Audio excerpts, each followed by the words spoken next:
Merci Monsieur le Président, merci mes chers collègues.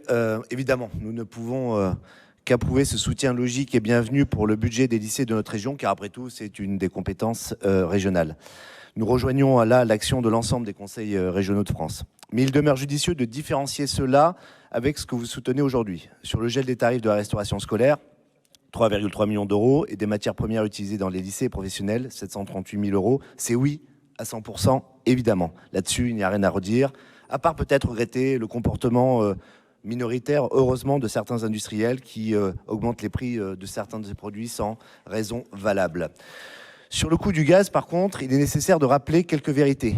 Avec 40 millions d'euros, ce poste représente la quasi-majorité de cette délibération. Alors oui, l'ancien gestionnaire, agent comptable de lycée que je suis, salue le fait que vous souteniez les conditions de vie de nos lycéens. Il faudra d'ailleurs aussi se pencher sur le cas des personnels logés en nécessité absolue de service, qui verront leur forfait exploser, et s'ils devaient payer la différence, cela impacterait énormément leur pouvoir d'achat. Mais un petit rappel quand même, si nous en sommes là aujourd'hui, si les conseillers régionaux doivent jouer ainsi aux pompiers budgétaires, n'oublions tout de même pas que ce n'est que la conséquence de choix politiques que vous avez soutenus pour beaucoup, en tant que parlementaire UMP, puis désormais en tant que membre du parti présidentiel. Cette anomalie sur le prix du gaz a commencé avant l'Ukraine. Nous proposions, nous, une initiative européenne visant une entente avec les autres producteurs de gaz afin de casser le prix de celui-ci, ce qui n'a pas été suivi avec les conséquences actuelles.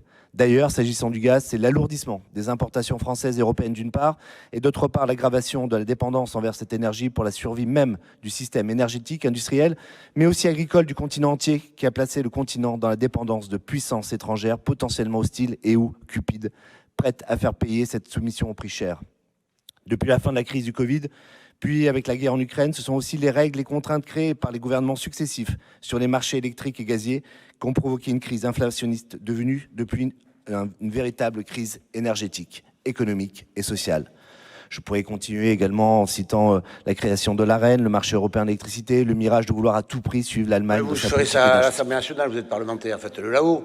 Parlez d'ici. On le fait. Voilà. On le fait là-haut. Vous le faites à l'Assemblée nationale. Conclure, vous n'êtes pas à l'Assemblée nationale, monsieur Gilles. Et pour conclure, il faut quand même recontextualiser. Alors allez-y, donnez le contexte, vous avez 3 minutes.